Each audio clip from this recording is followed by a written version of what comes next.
ಎಲ್ಲರಿಗೂ ನಮಸ್ಕಾರ. IPL 2025 ಒಂದು ನಿರ್ಣಾಯಕ ಹಂತವನ್ನು ತಲುಪಿದೆ. ಪಾಯಿಂಟ್ಸ್ ಟೇಬಲ್ನನ್ನು ಗಮನಿಸೋದಾದರೆ ಗುಜರಾತ್ ಟೈಟನ್ಸ್ ಮೊದಲ ಸ್ಥಾನದಲ್ಲಿದೆ. ಒಟ್ಟು 8 ಪಂದ್ಯಗಳನ್ನು ಆಡಿರ್ತಕ್ಕಂಥ ಗುಜರಾತ್ ಟೈಟನ್ಸ್ 6ರಲ್ಲಿ ಜಯವನ್ನು ಸಾಧಿಸಿದೆ, 2ರಲ್ಲಿ ಮಾತ್ರ ಸೋಲನ್ನು ಉಂಡಿದೆ. ಈ 6 ವಿಜಯಗಳ ಮೂಲಕವಾಗಿ 12 ಅಂಕಗಳನ್ನು ತನ್ನದಾಗಿಸಿಕೊಂಡಿದೆ. ಡೆಲ್ಲಿ ಕ್ಯಾಪಿಟಲ್ಸ್ ಆಡಿರುವ 7 ಪಂದ್ಯಗಳಲ್ಲಿ 5 ಗೆದ್ದಿದೆ, 2ರಲ್ಲಿ ಸೋಲನ್ನು ಕಂಡಿದೆ, 10 ಪಾಯಿಂಟ್ಸ್ನಿಂದ 2ನೇ ಸ್ಥಾನದಲ್ಲಿದೆ.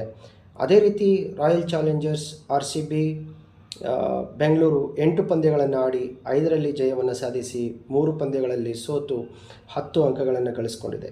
ಪಂಜಾಬ್ ಕಿಂಗ್ಸ್ 8 ಪಂದ್ಯಗಳನ್ನು ಆಡಿ 5ರಲ್ಲಿ ಜಯ, 3ರಲ್ಲಿ ಸೋಲು, 10 ಪಾಯಿಂಟ್ಸ್. ಪಂಜಾಬ್ ಕಿಂಗ್ಸ್ ಆದ ನಂತರದಲ್ಲಿ ಲಕ್ನೋ ಸೂಪರ್ ಜೈಂಟ್ಸ್ 8 ಪಂದ್ಯಗಳಲ್ಲಿ 5ರಲ್ಲಿ ಜಯ, 3ರಲ್ಲಿ ಸೋಲು, 10 ಅಂಕಗಳು.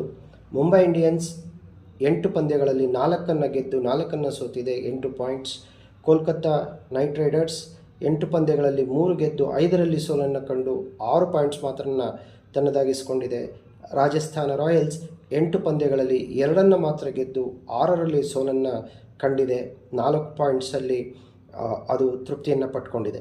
ಸನ್ರೈಸರ್ಸ್ ಹೈದರಾಬಾದ್ 7 ಪಂದ್ಯಗಳಲ್ಲಿ 2ರಲ್ಲಿ ಜಯ, 5ರಲ್ಲಿ ಸೋಲು, 4 ಪಾಯಿಂಟ್ಸ್ಗಳು. ಅದೇ ರೀತಿ ಚೆನ್ನೈ ಸೂಪರ್ ಕಿಂಗ್ಸ್ 8 ಪಂದ್ಯಗಳಲ್ಲಿ 2ರಲ್ಲಿ ಜಯ, 6ರಲ್ಲಿ ಸೋಲು, 4 ಪಾಯಿಂಟ್ಸ್ಗಳಿಂದ ಕಟ್ಟಕಡೆಯ ಸ್ಥಾನದಲ್ಲಿದೆ.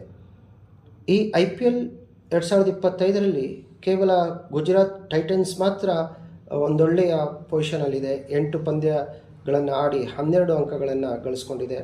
2ನೇ ಸ್ಥಾನದಿಂದ 5ನೇ ಸ್ಥಾನದವರೆಗೂ 10 ಅಂಕಗಳನ್ನು ಗಳಿಸಿರ್ತಕ್ಕಂಥ ತಂಡಗಳು ಒಂದಕ್ಕಿಂತ ಮತ್ತೊಂದು ಪೈಪೋಟಿಯನ್ನು ನಡೆಸ್ತಾ ಮುಂದಿನ ಹಂತಕ್ಕೆ ಯಾವ ತಂಡ ತಲುಪುತ್ತೆ ಅನ್ನೋದನ್ನು ಬಹಳ ಕಷ್ಟದ ಸ್ಥಿತಿಯನ್ನು ನಿರ್ಮಾಣ ಮಾಡಿದ್ದಾವೆ. ಮುಂದೆ ಈ ತಂಡಗಳು ಯಾವ ರೀತಿಯಾದಂತಹ ಪ್ರದರ್ಶನವನ್ನು ನೀಡ್ತವೆ ಅನ್ನೋದನ್ನು ಕಾದು ನೋಡಬೇಕಾಗಿದೆ. ಸೊ ಕುತೂಹಲಭರಿತವಾಗಿರ್ತಕ್ಕಂಥ ಈ IPL 2025 ಅತ್ಯುತ್ತಮವಾದಂತಹ ಅಂತ್ಯವನ್ನು ಕಾಣಲಿ ಅಂಥೇಳಿ ಹಾರೈಸ್ತಾ ನನ್ನ ಈ ವಿಡಿಯೋವನ್ನು ಮುಗಿಸ್ತಾ ಇದ್ದೇನೆ. ದಯಮಾಡಿ ನನ್ನ ಯೂಟ್ಯೂಬ್ ಚಾನಲನ್ನು ಸಬ್ಸ್ಕ್ರೈಬ್ ಮಾಡಿ ಅಂತ ಕೇಳ್ಕೊಳ್ತಾ ಇದ್ದೇನೆ. ಧನ್ಯವಾದಗಳು.